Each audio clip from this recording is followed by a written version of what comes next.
Welcome to our series special, a unique segment of Narratives and Nightcaps, the book club podcast where we dive into the details of a book series, pair it with a nightcap, and leave a book review. It's Jordan. And I'm Emily.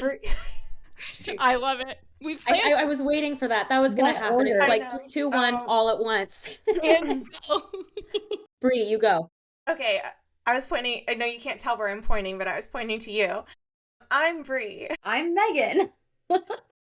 And I'm Emily. And this feels like an episode of like, who's on first? And this is our very first time ever recording a podcast episode, if you couldn't tell. It's the first time with all four of us, okay? And I'm super excited. For a series special, For a series, yes. Yes. 100%. Oh, So because we have done a reading recap. That's true. That is true.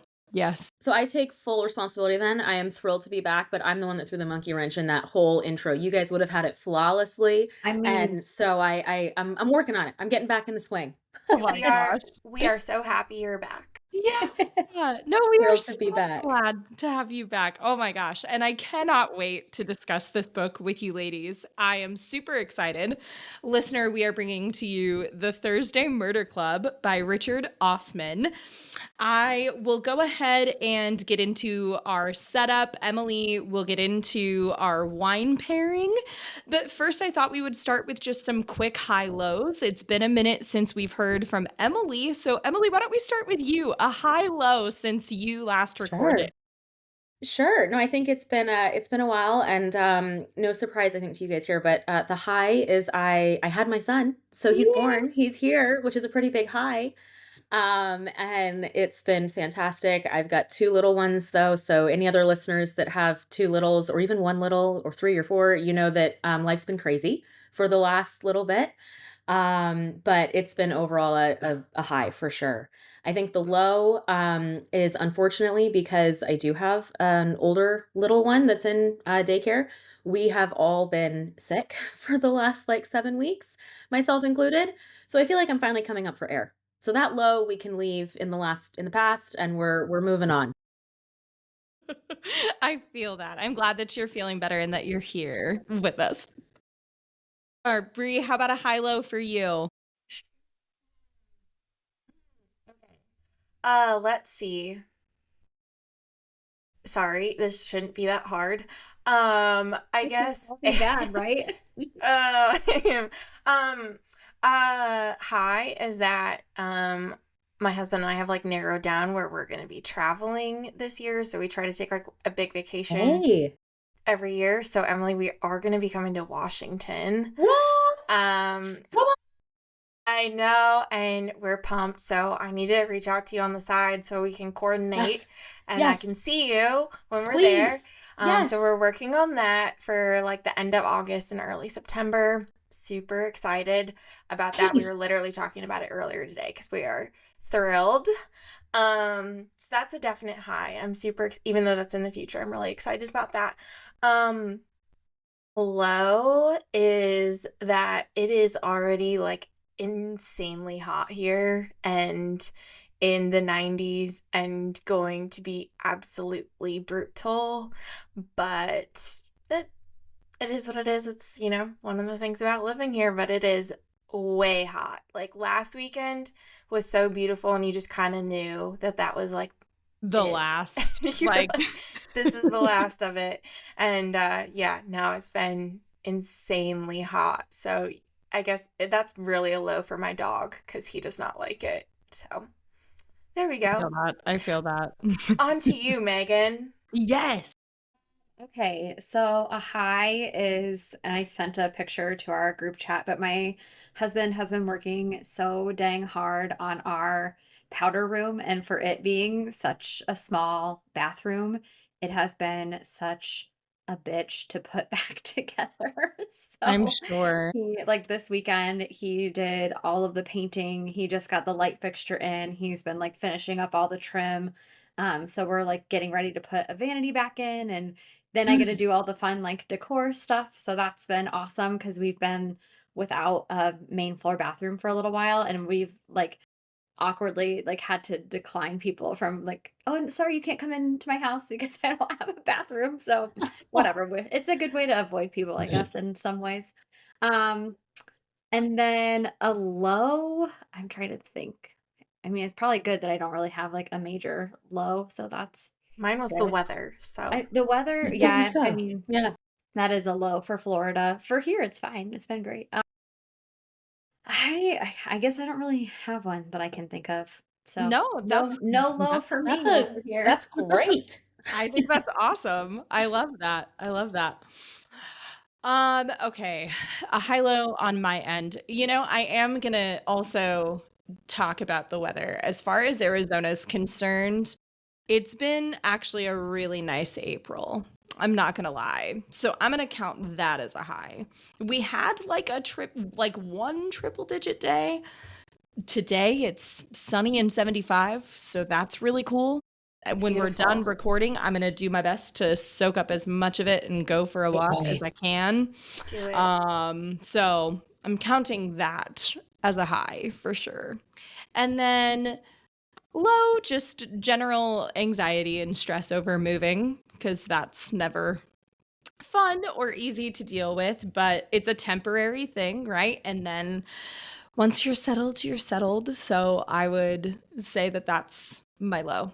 But looking forward to finding out where we're going to land once we get to Colorado. It's a low, but it's soon to be hopefully an exciting high. Like, Exactly. once you right, when you get there, but that's Yes. awesome. A Yes, lot on most the other definitely. side. Every time I see anything about Colorado now, I think about you and I'm like, oh, 100%. 100%. Okay, so I had my last local book club meeting last night, which was so nice and so sweet. Actually, well, that's a lie. I do have another book club like mid-May that's going to meet up before we leave, but this book club I won't be able to make for the month of May. So last night was my last one, and they gave me this like Colorado like adventure bucket list Oh, thing last night. I'll show it to you girls, and it was super cute. It was really, really nice. It's one of those like scratcher things. So there's like 50 different activities, and it shows you like where to go in the state. fun. You scratch it, and it gives you all the details of what you're supposed to do. I'm super excited. So, How anyway. so fun. sweet. Yeah. So, yes, exactly. In the moment, it's one of those very stressful, overwhelming things. And then, yeah, listener, you'll probably hear from me in June or July, and I'll be like, I'm loving it. It's great. I'm like, is that gonna throw off our time recording things where we're like, everyone records at one, two, three, and four? I know. Yes, because I'm no longer going to live in a Yeah. state You, that doesn't do daylight uh, savings. That's going to be very That's weird for me. It's going that's to be very gonna, weird for me. that's a change. That's a it It will be change. an is. adjustment. It will Yeah. be. I lived in Oregon for a little while, so I mean, I know, I have experienced it some, but anyway. So, yes. Oh my gosh. It's so good to hear from all of you and how you're doing. I am super excited to dive into this book, like I said at the top. Emily, take it away with this wine pairing. It's so good to have you back for these. I cannot wait for what you have. I'm thrilled for this, and I have to say, so I'll show you this. Found this wine. Jordan, like a little bit of story time. When you first recommended that we read Thursday Murder Club, I Yes, found this in my local grocery store. And before I even read the book, I was like, oh, this looks perfect for it. And then I read the book, now fast forward to here, and was like, yep, this is the it's perfect still one. perfect. So what I've paired with this book is it's the Miscreant Project, and it's their pun intended red wine by Truth Teller. So and what I love, if you look kind of at the label, I don't know, I think the label's kind of funny with what goes into this book. And the back of it, which absolutely sold me in the store, is unapologetic mischief. Which I think if there was ever something to describe the Thursday Murder Club, that is it. That's perfect. So, as we know, this book it's a cheeky, twisted, kind of whodunit mystery story that I think pairs perfectly with, pun intended, Red Blend. Both are bold, a little mischievous, and frankly refuse to apologize for being exactly what they are, which is delightfully entertaining. This particular red wine is a blend of Malbec and Cab Sauv. And I think that combo especially pairs really well with the dynamic between Elizabeth and the whole Thursday Murder Club crew. They'd be the Malbec, full bodied, full of spice, and how they work with Donna, who'd be the Cab Sauv. Equally full bodied, but robust and structured. So overall, I think this is a one that I would highly recommend drinking and pairing with Thursday Murder Club. Cheers. I love it. That is so great. Oh my gosh. Yeah, Yes. You are so excellent at this. It's my favorite thing. I love it. I'm Thanks. not gonna lie. I'm not gonna lie. Okay. Should I get into this setup? Because we have quite a book to talk about. I am super excited. Okay. Listener, here is the setup. Retirement is anything but boring or slow for the quaint countryside community of Cooper's Chase. And for four very special, precocious residents, Elizabeth, Ron, Joyce, and Ibrahim, there is no shortage of excitement. When we meet our four protagonists, they have named themselves the Thursday Murder Club. What started out as an innocent but fun investigative club meeting in the jigsaw room once a week to compare notes and discuss cases has now grown into the crime solving crew no one saw coming. On one hand, the Thursday Murder Club is dedicated to the well being of their loved ones, and on the other hand, they're not above ensuring those who are guilty get what's coming to them. One such individual, Ian Ventham, is a greedy thug who appears to only look out for himself. What happens when a land development deal leaves Ian Ventham the lifeless victim of murder? Can our well seasoned and wisecracking crew of geriatric misfits solve the case? Or wait, is there only one case? And this is the Thursday Murder Club by Richard Osman. Oh my goodness. I feel like I left so much out of that setup, but like how do you put everything in a setup No, you for did a this really book? great job because, yeah. There's so much. I just need to kick it off by saying that I aspire for this to be my life, like down the road. I Who doesn't? You I should. You 100% should. Okay, but now I Yep. gotta ask, Bree, for this because I'm with you. Like when I retire, I'm just gonna start solving crime, right? mean, Who? like true crime podcasts, love them. Gotta keep those going. So let's just find a 100%. nice group. And like during the day, I want to work in a bookstore. And then on Thursdays, I want to meet and solve crime. Is that too much to ask? I think that I this is my plan. That sounds like I a think perfect so. world to me. So let's go by star rating. So I'm curious, Emily, let's start with you. How many stars did you give this one? I gave it 4 stars on this Okay. one, and there were a couple of reasons that it wasn't a 5-star for me. I loved it, absolutely Okay. loved it. If I gave it like a 4 plus, it's higher than other 4s I've given. Okay. Uh-huh. I think that so I started with the audiobook because mom life. I needed hands-free for that. And I got lost a little bit listening to it. Like I didn't really realize the Joyce POV chapters. I was like, wait, why are we hearing from just one of them? Like it just I got kind of confused to be honest, starting with that. So I went to the paperback. Megan, I thought of you when I went to the paperback instead of the yeah, exactly. And once I got a few chapters in on that one, I like could go back to the audiobook because I kind of understood the setup and what was happening. That's fair. So I think it was more the getting confused in the beginning. I didn't know why it was only Joyce's perspective. I thought for sure that she was the culprit because we only heard her perspective, like in the chapters. Maybe But it's a red overall, herring. He threw in a red herring for you. there were a lot of red There herrings were a because I lot of those. it's a short book, fairly. I mean, more or less. And there were a lot of times, a couple chapters in, I was like, oh, I figured it out. I solved it. Page 50. I got it all done. And then like page 65, it would be like, Like, red oh, herring. just Yeah, kidding. just kidding. But I would say 4 plus stars on this I one. love that. What about for you, Brie? How many stars did you give this one? I would probably give this like 3.5. Okay, sorry.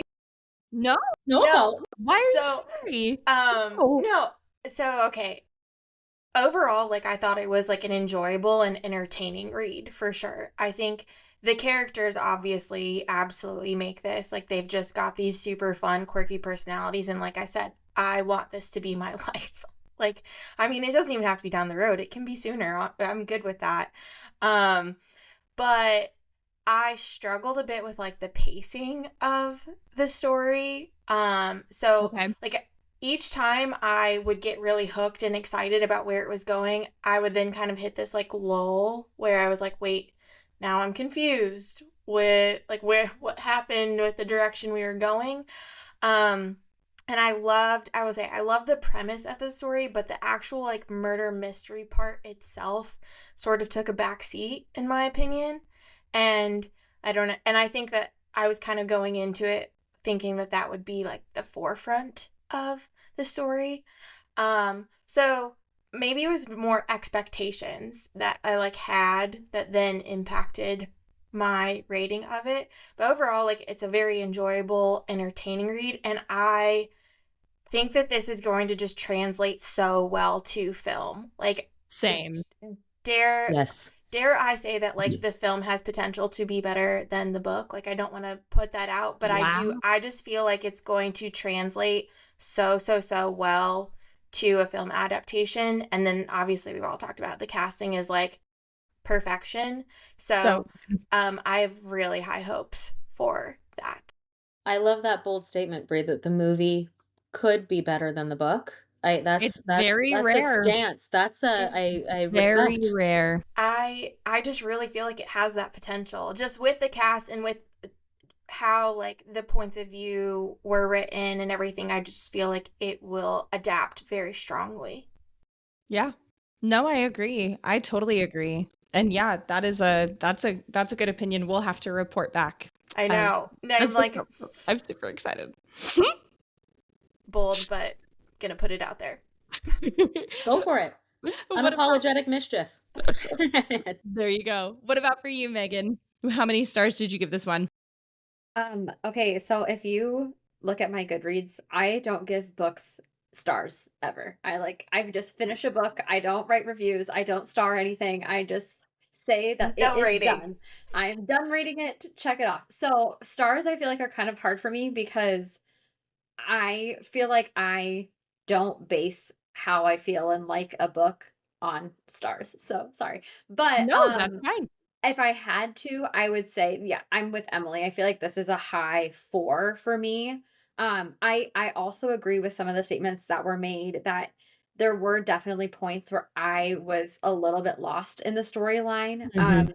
Specifically when we get a little more into it, but when there's a trip to a different country all of a sudden, and I'm like, "What the h wha how did we get here? Why are we doing this?" And, like, a whole, like, Because we're prison retired, Megan. exchange Because we conversation, I'm can. just like, "I don't know what this has to do with anything." But so I definitely got a little bit confused here and there, but otherwise, I feel like I mean, I really got into it once I got started, and I said that it has, like, a cozy comfort vibe. Like, I don't know, I'm Mhm. assuming it's just because it's, like, your grandma solving a crime, and that's cute, but it just it's fun. It was I don't know, it was just really nice and a comfortable read, if that makes Mhm. sense. So, I would say a Absolutely. high 4 There for you me. go. I like it. No, that's those are some good opinions. And you know what? That's okay that you don't give them stars on Goodreads. Yeah, sorry. I I will say I don't always either. I yeah. occasionally do. Like sometimes I'm just like, and it doesn't mean I didn't like it, I but know, I'm like, yeah. I it's almost like I wanna keep my opinion of it, like, cleared from record. I don't know why I I don't feel need like someone else basing their likes off of my likes, well, I feel like I also, like, only share the ones that I would consider 4s or 5s. Mm, If it's, like, lower than a 4 for yeah. me, I yeah. just like, it just fades off in quietly into the background, and, like, that was it. It does depend on how you classify your ratings and whatnot, Mhm. right? Like, and that is a super like individualistic decision that we make as readers. So, I also feel like sometimes, and I don't ever voice it, but my like internal rating of a book changes Yeah. like yes. over time. Sometimes I've Mhm. definitely had that happen where I have an initial rating, whether I share that or just like think it in my head. But then it changes even a week or a month down the road Mhm. if I sit there and think, oh wow, I'm still thinking about that book. Like maybe the fact that I'm still thinking about it says something in and of itself. Mhm. So Yes. I get I that. would agree. I Jordan, would agree. what's your rating? Yeah. I gave it 4.5. So, and to give a little bit of context, I read this book. I cannot remember when I originally read it, but I read it years ago. Um, and it's funny how Bree, you just kind of talked about how like like I'll go into it initially with a thought or initially with a rating and then it'll change, right? I really enjoyed this book when I initially read it. Really, really liked it. And then I found myself enjoying it more this second time around, and I think that that had a lot to do with how I was feeling going into it. Excited to talk to you guys about it, excited to talk to my local book club because it was our local book club pick, kind of excited around the hype of the film adaptation and all of that that's coming out too. So I definitely enjoyed it more the second time around. And listeners, if you're interested in audiobooks and whatnot at all as well, the audiobook has at the end of it an interview with Richard Osman that honestly just endeared me to him even more. Yes. Talking about, right? Did you listen to it too, I Emily? did. I was gonna say I listened to it too, and it was so cute. I think one of the things, and Jordan, correct me on this because it was a little while ago that I Sure, listened to it. sure. I think he mentioned that like his mom and his mom's friends like read the book and he based some of the characteristics off of like his mom's friends and like their little group. And so they were Yes. like reading the book and trying to be like, oh, that's you, and that's you. And Yep. that just like was I like a whole nother level of adorable in the whole thing. Well, and he talks about So growing up cute. on Agatha Christie, and he talks Mhm. about growing up on, crime shows and books and all these different things, and so that was his kind of motivation, inspiration going into it. And he's also just so down to earth and humble for this super duper tall, over 6 foot man. Like I swear, I think he's like 6'6", 6'7". I'm not gonna lie. If y'all have looked at pictures of him, he is stupid tall. Um, but he's just got a really like humble spirit about him, and I highly recommend, even if like aren't an audiobook person, but you have access to it, listen to that interview because it's just really, it's fun and it's less than an hour. Like it's just an easy, like quick little listen. Um, okay, so let's start touching on the chapters with Joyce's POV. So I'll bring this into it from the interview because he talks about how he brought Joyce's voice into a lot of it because the story was really centering around Elizabeth a lot, right? He had developed it initially with Elizabeth sort of being this ringleader, and she is. We're going to talk about her, of course. But um I really enjoyed the story from Joyce's POV. I thought that she was cheeky and she was a lot of fun, and she's kind of the perfect ride or die, if you will, for Elizabeth and the rest of the crew, in my perspective. So it was a fun introduction into the murder club and how she kind of describes or explains how the crew sort of comes in. I don't know if we just want to kind of we'll start with Joyce and then kind of break it down by the characters as far as thoughts on them. So, what were your initial thoughts on Joyce? And we can get into her POV as well. I say I liked so as I said at the beginning, Joyce's POV, since it was the only, like, POV shared, kinda confused me at the beginning, and that's where I went like, "Oh, she did it, she totally like, this is why there's this Yes. perspective." Right, I was Uh-huh. but, not the case, as we know, but I thought it was really endearing, like, the more I went into the story, because Richard Osman did a great job, I think, of balancing, like, what was important to her in the day was kind of fun and cheeky and witty and cute to read about, like the goings on of Cooper's Chase. She also was the newest one to the group, so it was nice to get her perspective, like being new with the reader to the group. Yes. Um, And I just loved the scene. I think there's a few POVs here too, where they meet Chris Hudson for the first time. Like Donna brings Chris to meet the Thursday Murder Club, and Joyce like baked two different types of like Yes. cake basically for tea.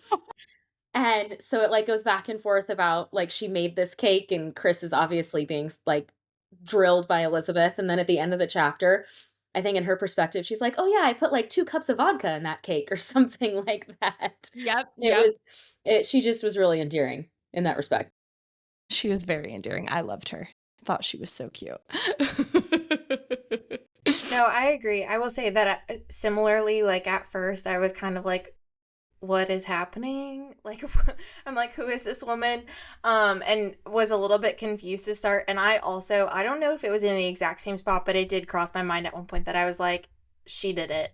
Um, but all that said, like, eventually I grew to like really love her point of view and her writings, and she feels so real because of her point of view and her stream of consciousness, which is, like you said, very cheeky and witty and just like kind of matter of fact of like what she observes throughout the day and what's important to her. And so I thought it was ultimately a really nice element that makes a lot of sense now too, based on what you said with the interview. It makes a ton of sense. I could easily see how he would have needed to like find a unique way to incorporate another perspective to add that element to the story. And so ultimately I'm really happy with how he did that. I like her character a lot. Well, and not to cut you off, Megan, I want you to go ahead and share too, but this kind of is a good point and moment too to talk about like her relationship with her daughter Joanna and like how I think that Richard Osman very carefully, very tactfully talks about bridging that gap and how we have relationships with our parents as adult children, right? You are always your parents' child, even when you are an adult. And how Joyce and Joanna kind of navigate that relationship, right? Like I even love just the humility when Joyce talks about kind of holding back her opinion or trying to figure out those moments. Do I be a friend in this moment? Do I be a mom? How do I, you know what I mean? And she talks about the worry that she has over Joanna and the choices that she makes and any of those things too. And it endeared me to Joyce even more as well. But I don't know a single person that hasn't read this book. Just so because we're talking about it, I don't know a single person that hasn't read this book that hasn't said Joyce did it. 100%. That is totally meant to be one of those red herrings for Yeah, sure. for sure. And then we have another, we have a father-son relationship as well with Ron and Jason. But yeah, Megan, what were your thoughts on Joyce? I feel like and I almost wrote this in like part of my little one-off notes or whatever, but her internal dialogue reminds me a little bit of A Man Called Ove, and I feel like yes, it's like she just has this obviously running stream of consciousness throughout her writing and her perspective, but it just I don't know, for some reason that correlation was just really obvious to me. And I think it's just because she's so matter of fact and like this is how it is and everything is black and white. But then when you take a step back, Joyce is also very open and adaptive, and I feel like for being, an older person from an older generation, she's very receptive to a lot of change Yes. and new things. Mhm. And I think that bodes well to what you were saying, Jordan, about her mother-daughter relationship. I know there was like discussion of, boyfriends that her daughter's seeing or whatever the case may be.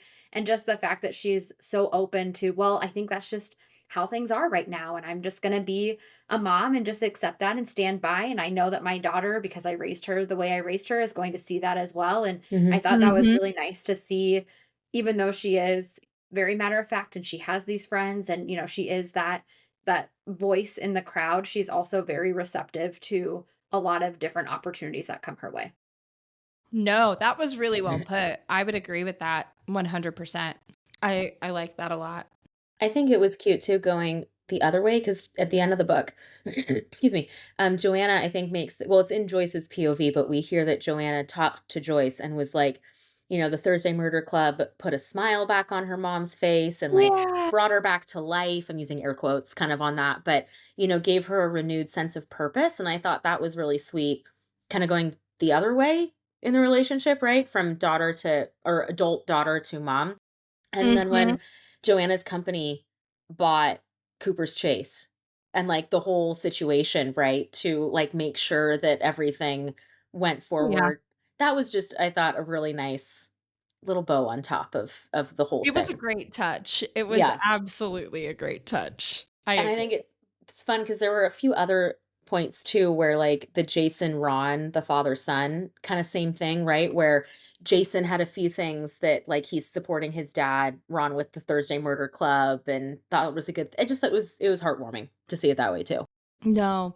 No, and I think that's a good segue into let's talk about Ron and kind of his relationship with Jason too, right? But before we kind of get into his role as a father and Jason, we can talk about Ron, right? So he's sort of the burly one of the group, if you will, right? He's known as Red Ron, and he can have a temper and he can really be feisty, if you will. He absolutely is kind of the sort of type.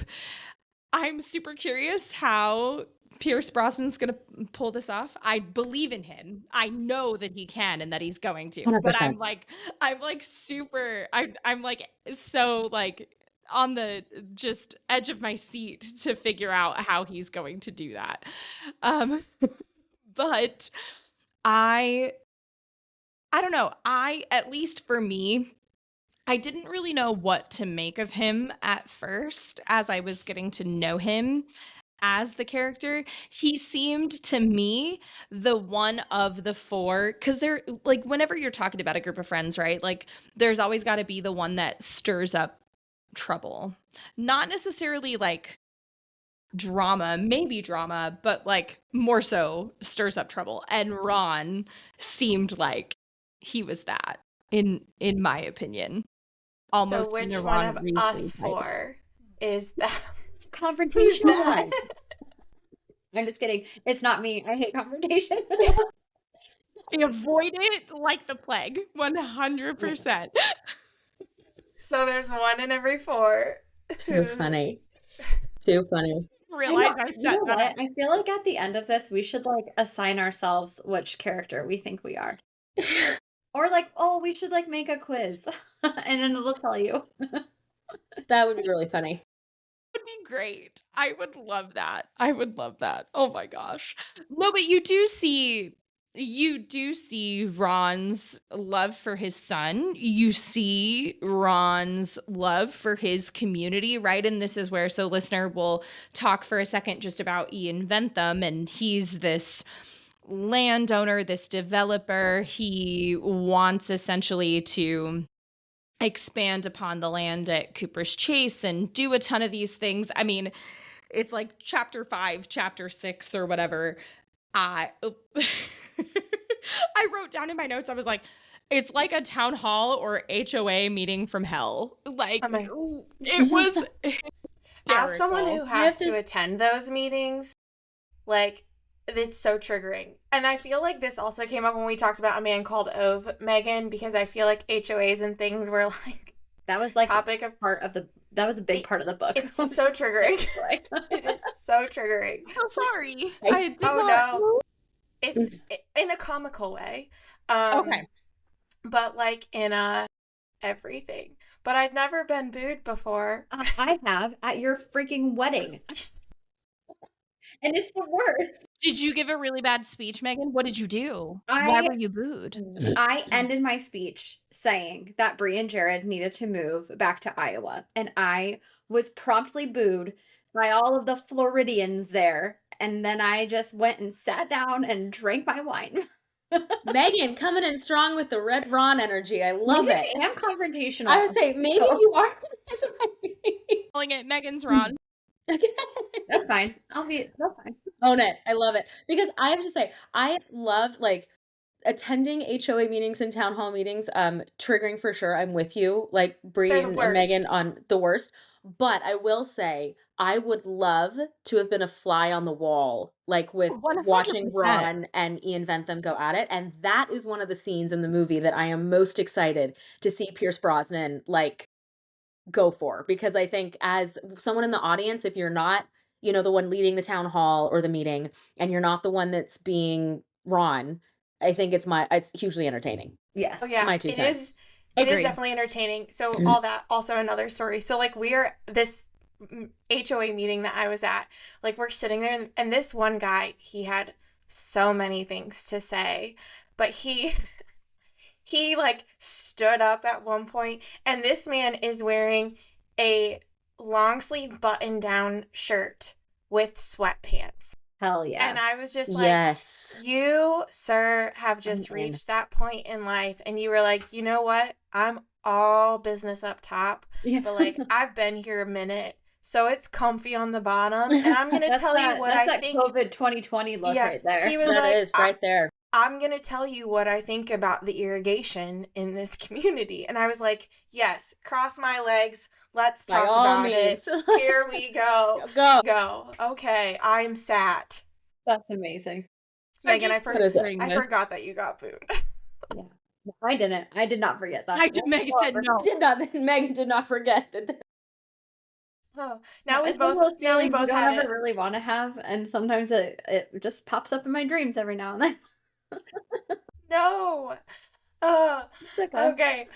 When it happened, like to me, not to you, but it happened. What I like couldn't help but kind of chuckle at it. I You're was like, like, is this really happening to me? Yeah. Yeah. it's just You're like, like, Megan. okay, well then. Oh, Megan, I'm so sorry. Megan's like, I still have nightmares, but thanks. Yeah. Oh I'm man. so I've recovered partially. Oh my goodness. Oh, only partially. Oh my gosh. Only partially.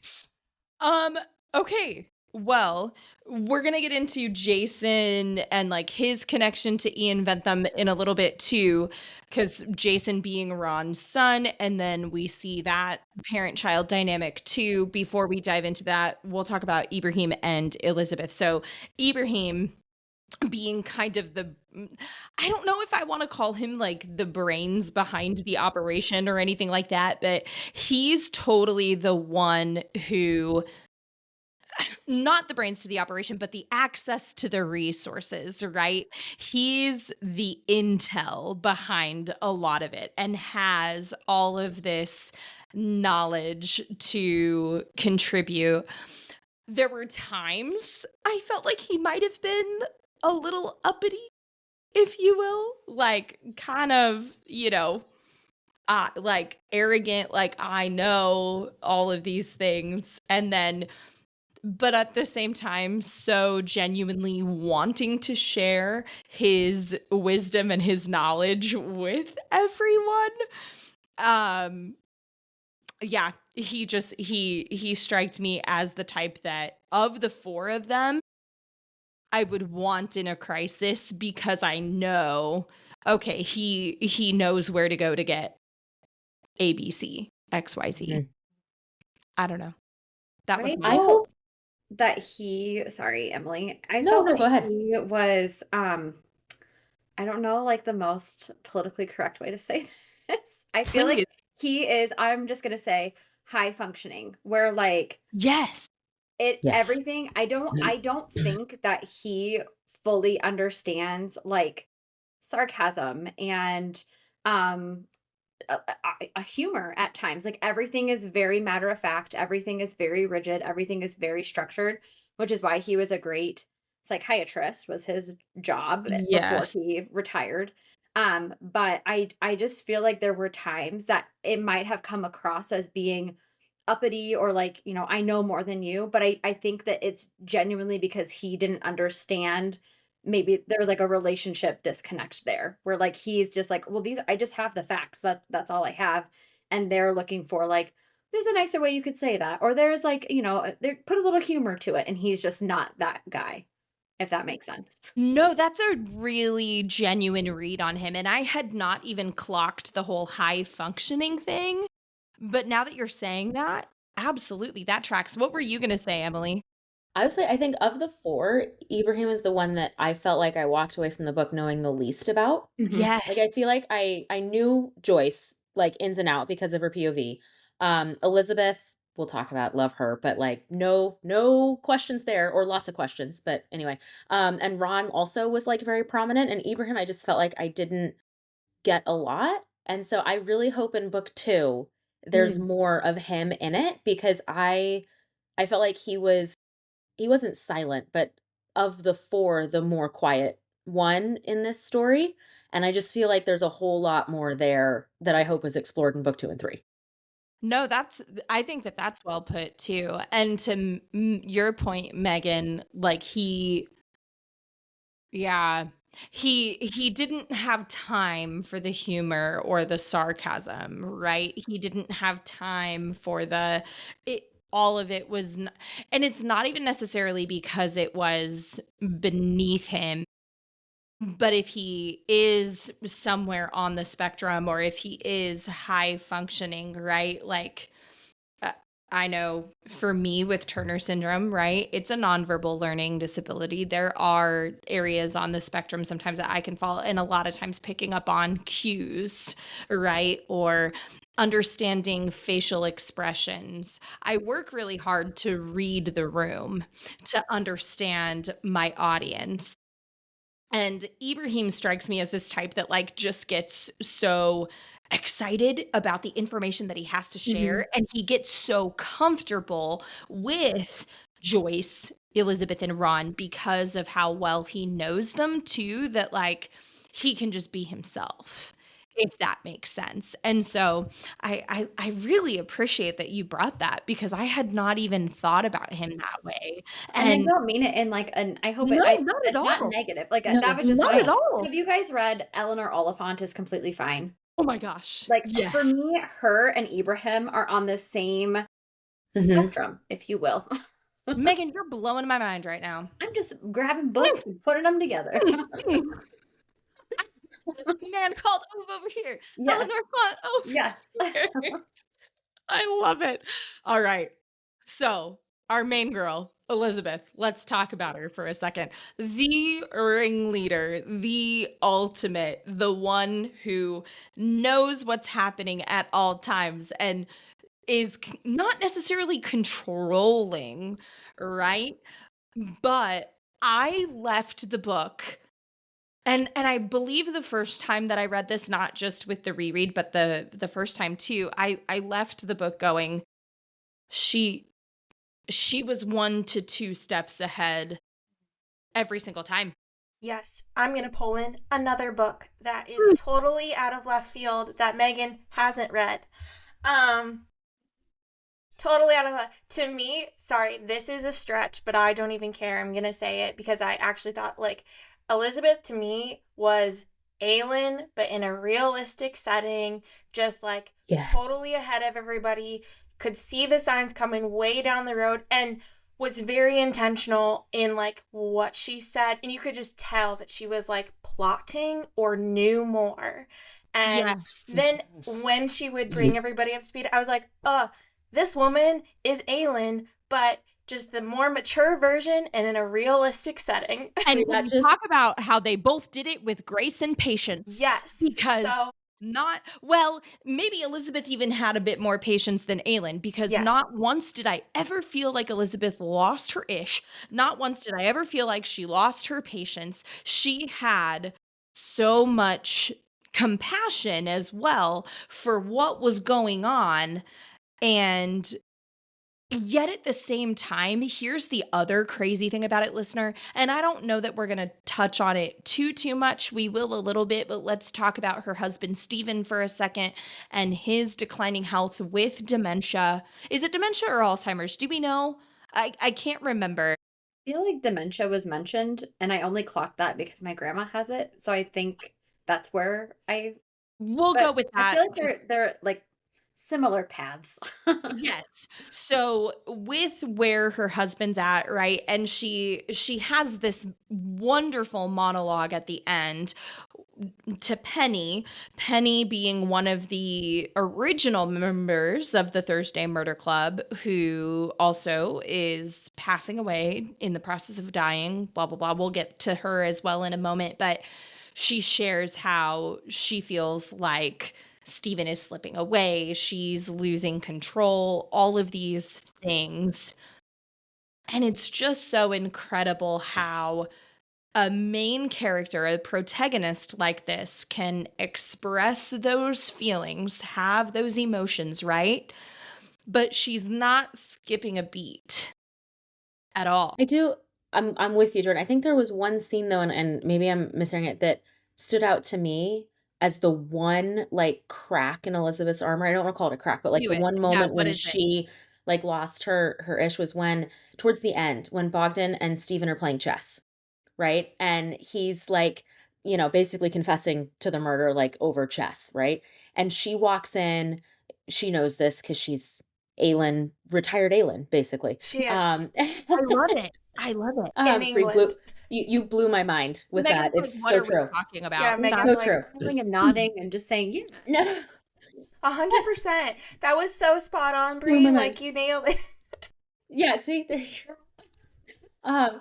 But when Elizabeth walks in and she obviously had figured out Bogdan was the one that did it, but she, like, offers him tea or "Do you need a Yes. beverage or something?" And then she goes into the kitchen, and I can't remember if she, like, gets out the pills that she's giving Steven or doesn't, and she, like, breaks down and cries, right? And that was the moment where it was like I feel like the whole book, she held it together, and for the loss of her friend Penny, for Steven's challenges, I think for all of it, just that was, like, the moment where I think we actually saw her losing her, like, stuff, and then she quickly, like, fixed We herself had and, to you know we had to be reminded that she was human, that she's Yeah. human.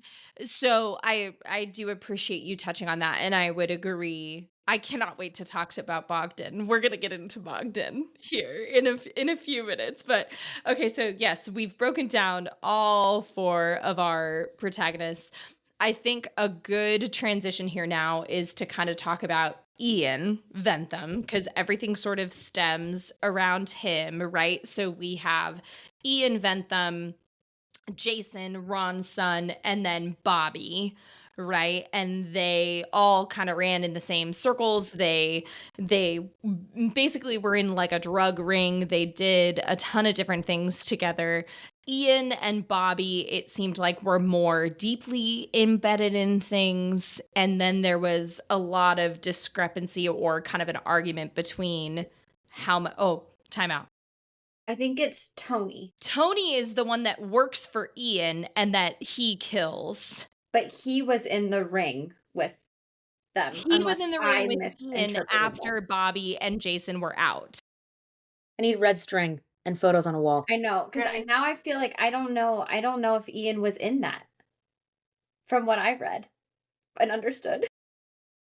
Am I He wrong? was I could be through wrong. Bobby. He was through Bobby, I thought. Okay. Well, Because then didn't they kill Bogdan's friend? Or was that Tony? That was Tony Bobby and Tony Tony. yeah. See? Tony's See, this is where I lost it on the audiobook yeah. because I was like, Bobby Tone like, I was like, This "Okay, is I where need I to lost it literally." in the reading. Yeah, I need red string and, like, photos on a wall and to connect it. Because then when they brought in Penny and, like, her connection to all of this and her husband's connection, I was like, "My goodness, I need like, flip book." Yep. At the beginning of fantasy stories, they have a map. I need, like, the character list of And a Yes. everybody. glossary. Yeah, When they were exactly. born, when they died. So What they did it for a living. Slut So type. the better way to describe it then is that Ian's doing his best to work his way up, is Yes. essentially what he's doing at this time. Climb that corporate ladder. Climb that ladder. He And doesn't his care who he's taking idea, down. Yeah. yep, and And I his think idea is to cut Tony out of the deal and basically get his share, Yes. if you will. Yeah, I think Ian was drawn to Tony because Tony was already shady, from just Yes. his Yes. past. And so Ian was looking for any corner to cut, any way to make an extra buck, and Tony was willing to do that for him. But then Ian met Bogdan, and Bogdan was able to do it cheaper. So therefore Tony was out, Bogdan was in, and Ian was like, "Peace," and Well, and tried to keep going.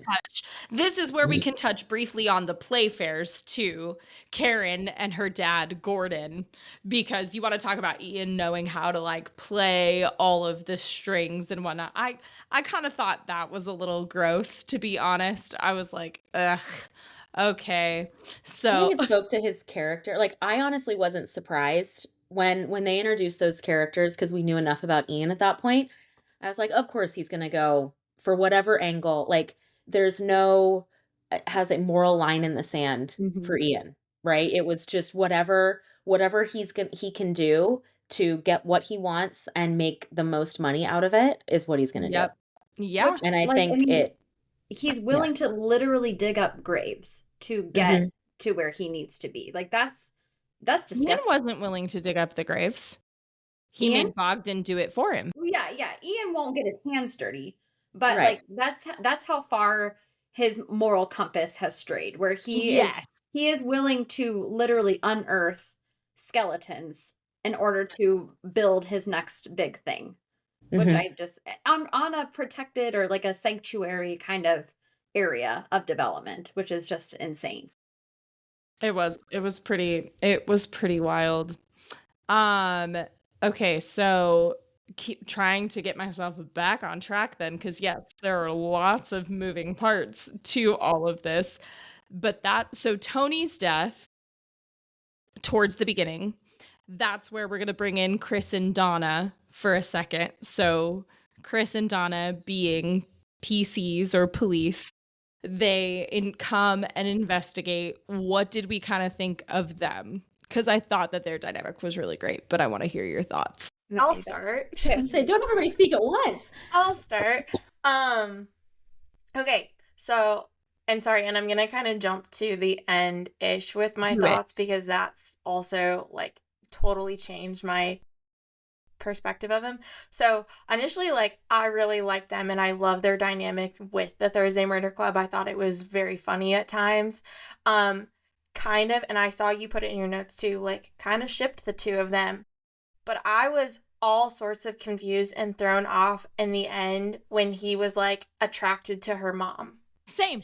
Yes. No, And I'm really that glad that we can like talk about this and that threw me yep. that threw me off entirely, and I was like, did I just totally misread this entire book? Well, Like, okay, I was with now you because I understood the age difference, right? Like, I knew that that was a thing, but I still shipped them regardless. So, like, I felt like the no, writing was leading you to do yes. that. 100%. So I was okay, so those are my thoughts on them. Because there's even times when, like, she would text him or, like, he would text her, and then, like, they're meeting up and, like, they're talking about the Thursday Murder Club or they're talking about the case or da da da da da. And, like, they're talking about her dates or, like, they're talking about, like, why he's single. And you're like, I mean, hello. Yeah. No, I was the same. In fact, when I read that chapter about Donna setting him up with her mom, I was Right. like, "Wait, what?" Like, "Wait, what?" So, no, that was I liked their dynamic. I think for me, I think I liked the Donna Elizabeth dynamic a little bit more Yeah. than Donna Chris. I just think that was a more interesting dynamic to read about. I said it before, I loved that scene where Chris gets introduced to the Thursday Murder Club and, like, Joyce is serving cake that is spiked heavily and, like, Elizabeth is Yep. grilling him, and it just I'm excited to see that scene in the movie. I think it will be well played by all involved. Do we know who is playing Chris? Was it mentioned? I also, I for think whatever we reason, do. cannot find the links that you guys sent to save my life, so I don't know what happened to them. I'll resend it in the chat, but Yeah, resend it, but I don't I was looking at the cast list. I mean, I know So Donna DeFreitas is going to be played by Naomi Aki. And then there's a PC Taylor played by David Garlick. I'm not seeing Chris's name on here. Did they cut him out of this Mistake. show? They Not better possible. cut him out. I was gonna say he's pretty key. Pretty integral to this book. Yeah. You're like, please. Yeah, no. Were you pretty Interesting. surprised by that too, Megan? Did you ship them at all? You're the only one that hasn't shared that opinion. So also I have never used the term shipped. So I was like, what are you guys saying? But yes, I get it now. Relationship. I get it. I get it now. Kids these days. I know. What are you whippersnappers saying? I Yeah, don't there you go. understand. But but I will say I agree. I feel like the writing was pulling them together, but then I was starting to like Chris is extremely like self-deprecating. He's clearly depressed. And I was He's kind of got also so many insecurities. yes. So I was also low key like, "Ooh, I kind of hope Donna doesn't go for him because he is so I just feel like he is not ready for that. So Mhm. I mean, I feel like I was rooting for him, but I don't think I was rooting for them. Okay. Oh, Well, and to There you that go. point too, slogan. I like that take on it. And it is encouraging how Donna kind of helps him start to come out of his shell a little bit. Like, she's telling him, "Hey, you should wear this. You should wear that. Take the stairs instead of the elevator." No, but like Or if you take a step back, if someone told me that, I would be like, fuck like, you. I would be so Like, insulted. screw you. Yeah, I would be like, oh, okay, so I can't eat Like, the snacks I want. do you Yeah. think you are? Yeah, like Yeah. don't Yeah. tell me how to live my life, even if I'm already depressed. You still don't get to tell me about it. Well, and that is sort of his attitude to start, right? Yeah. But you look at Donna's approach, she's got her own internal demons and her own insecurities that she's grappling with and battling too, and she handles things so gently that I think she does it in a way that's approachable, that's not insulting, that's very like, "Hey, friend to a friend." Like, Take the stairs. Yeah, friend, Stairs. I'll also take the elevator, but you take the stairs. You take the stairs. I'll meet you up there. just saying. I've I don't know, do I have the wrong take on that? I don't think so. I No, think you're no, right. no. I'm being Ron right now. So no, but I'm with you, Megan, though, because I think like you'd have to like be close enough with the coworker for a fellow coworker to be able to say, "Hey, hun, take the stairs," and you'd be like, "Oh yeah, maybe I should," because I would be in your camp of like, no, yeah, but Come again? yeah. yeah, Right. See, Megan, but if Bree said that to you, I would still be like, hey, love you, but fuck you. Yeah. be like, I was And I booed at would- your wedding. Fuck you. At that, and I would be at that moment. I'd be like, you know what? You're right. Like You're that right. was so. Let me take that one. My back. bad. Yeah, Yeah. that one's on me. Yeah. Yeah. Nice. oh my gosh. Too Okay. funny. Oh, recovering from my flubbery a little bit there from earlier, let's talk about the photo with Jason, Tony, and Bobby, right? And kind of Jason's involvement in all of it. Excuse me, Tony ends up dead. Killer leaves the photo of Jason, Tony, and Bobby there. We're thinking, oh my God, what could it mean? All of these things. Okay, I'm gonna start here. Did anybody suspect Jason at all for a moment? This was the one I didn't fall into the red herring trap. I didn't Same. once. Like, It wasn't very strong. mm-mm. I didn't feel like it was a super strong one. And I So think I was going to be really disappointed if one of our main characters, aka our boy Ron, his son, did it. I think that would Right. have been pretty devastating to the Yeah. story. The one that I thought did it actually, like with the photo and everything, is I thought Father Mackey. Like for a long time, okay, Yeah. let's I bring thought him it into was, the chat and talk about I it. thought Talk it was, about it, Emily. yeah, Father Mackey for the longest time. Especially because both Tony and I thought Tony and Ian were connected. first of all, their murders, so that was a Mhm. surprise that they were not really. They kinda were, but, like, not the same. I thought it was the same person, Mhm. basically. Yes. Um, Yes, same. and since Ian was digging up the cemetery, and Tony was his like, the guy actually doing it or was going to do it until he got fired, I thought that's where Father Mackey was gonna come in with this, like, "Don't touch the cemetery."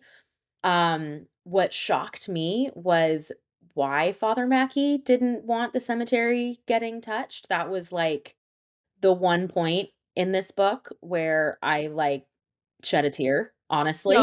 So let's Yeah. tell listener the reason why, but before you tell listener the reason why, Emily, let's talk about one of the coolest scenes in this book, and that is everybody getting out on the cemetery and having a picnic and going, "Nope, you're not gonna bulldoze, and we're all just gonna sit right here because we're retired and we have all the time in the world."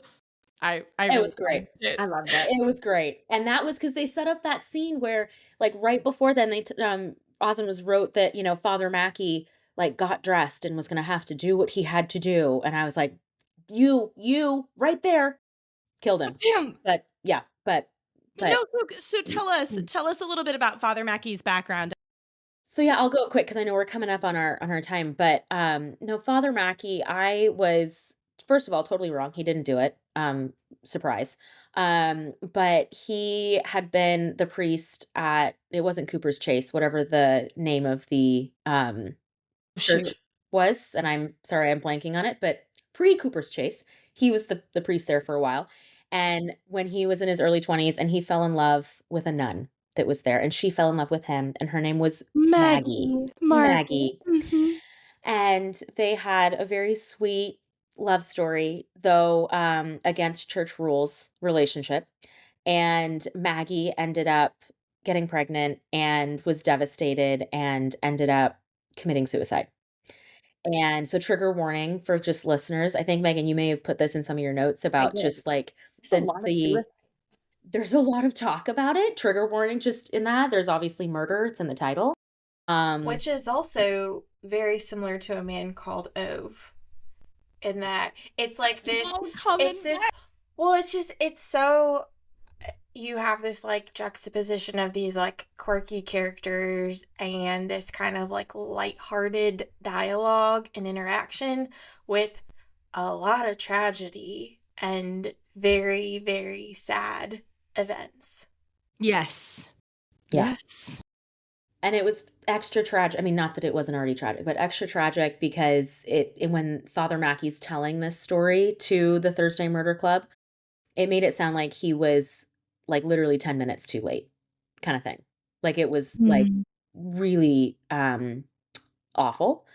And so Maggie and their unborn son are buried in the cemetery. That was, like, his deal with the church is he left, so there wouldn't be a scandal, so that the church could just kinda sweep that part under the rug, but his request was that they be buried, on that hillside.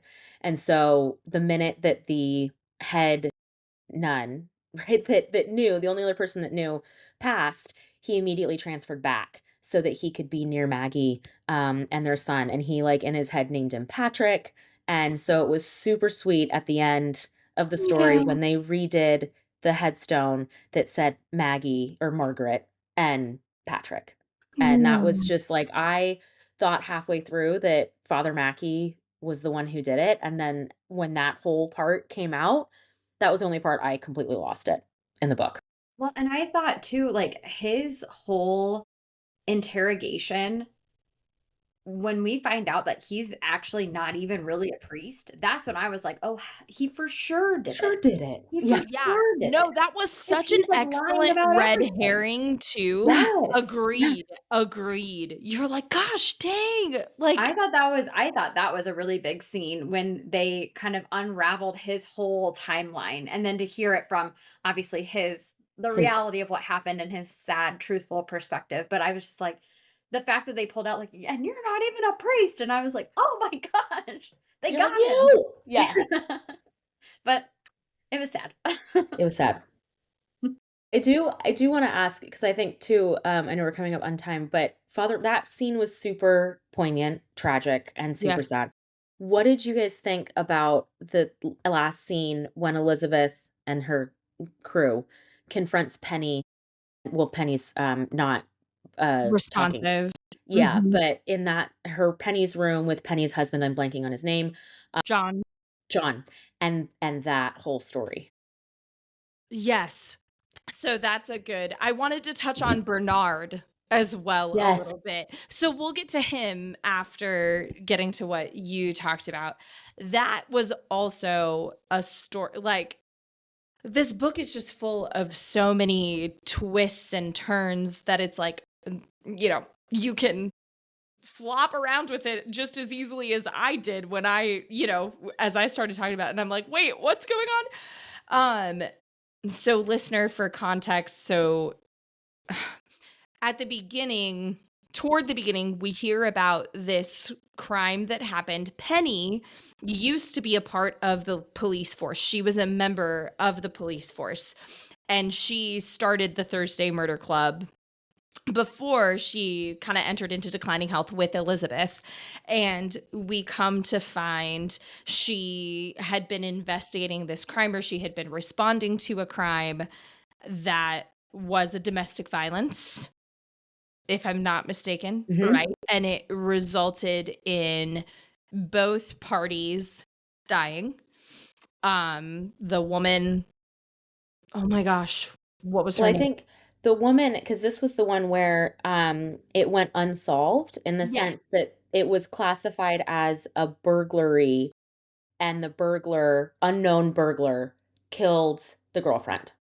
And then tragically, her boyfriend, like, held her in his arms as she, like, died. Mm, mhm, mhm. But in reality, Penny found out that the boyfriend was the one that did it, Correct. waited, and then called 911 and was gonna get away with murder.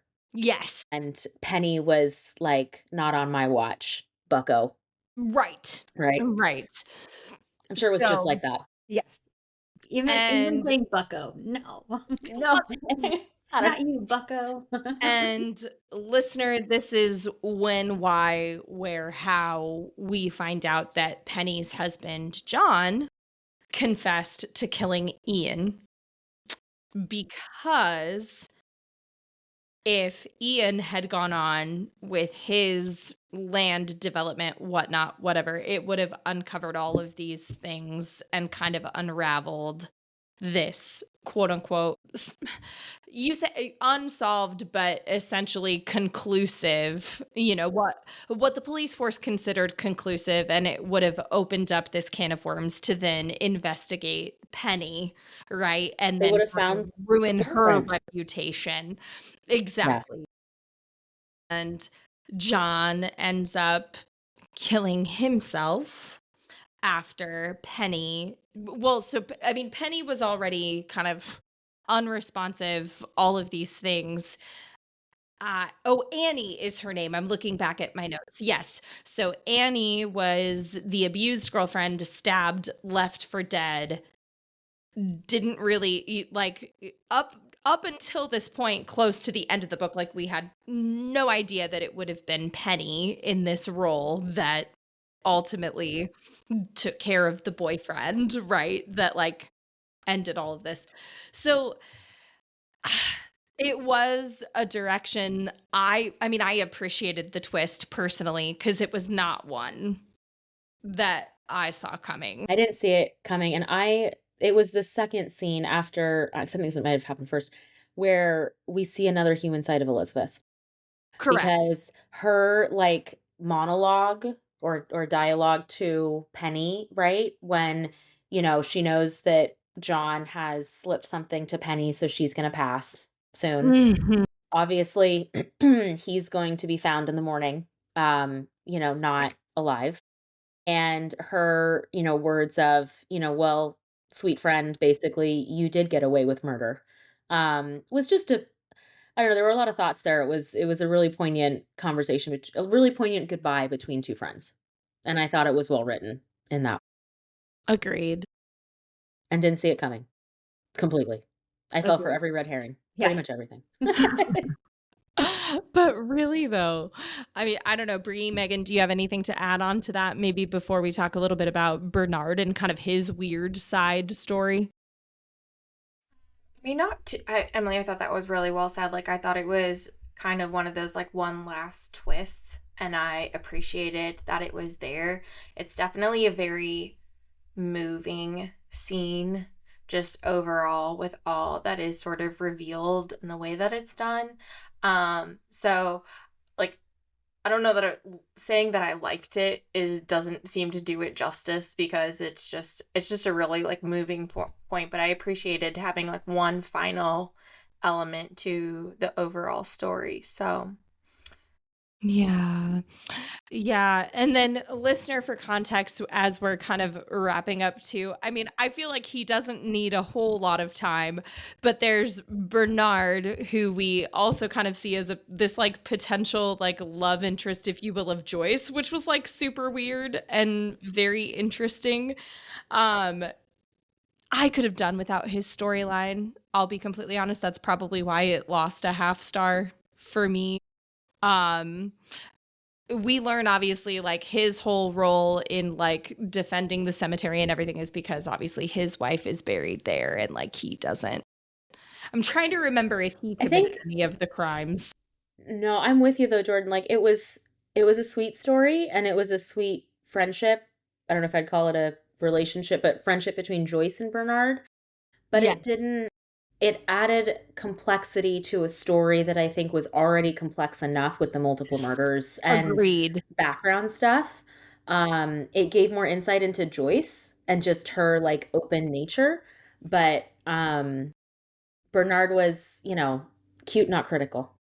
So love it. Yes. Way to bring it back. I know I had to Not say critical. cute, not Cute, critical. Sorry. not critical. Absolutely. Love you, but are you important? Yeah, sorry. Cute, not critical. It's funny that you say that because that was the same response to Bernard that my local book club had about this book as well. They were kind of like, honestly, was that necessary? Maybe not. Oh, well, okay. That was a lot. There's probably a ton that was missed, to be completely honest with you. But listener, I think all of us would agree reading this book is absolutely worth your time. I mean, I personally think so. And we are continuing on with the series, the second book, the next one in the series, which will be our May book club pick. Series special pick is The Man Who Died Twice. And this is the second book in the series. So I will be reading it for the first time with you ladies because this was the only book of the series thus far that I have read. So I'm super excited. Awesome. That'll be great. Most definitely. Well, listeners, thank you so much for tuning in. Rate, review, subscribe. Let us know what you think, especially as this series becomes a film adaptation. We are super excited to continue reading and watching along. I am grateful for all of you ladies and happy to be reading this alongside all of you. Same. Likewise, likewise. Don't forget to follow the show Narratives and Nightcaps on Instagram, as well as hit that nice little follow button, like Jordan said, on Apple Podcasts and Spotify. And then you can also find Emily and Jordan as well if you want to plug yourselves. Yep. So follow me at books.bottles on Instagram. Yes, and you can find me at Cozy Reads and Sips. Awesome. Jordan, thank you so much, as always, for leading and picking such a wonderful series special for us. We will all chat again soon. Cheers. Cheers, my Cheers. friends.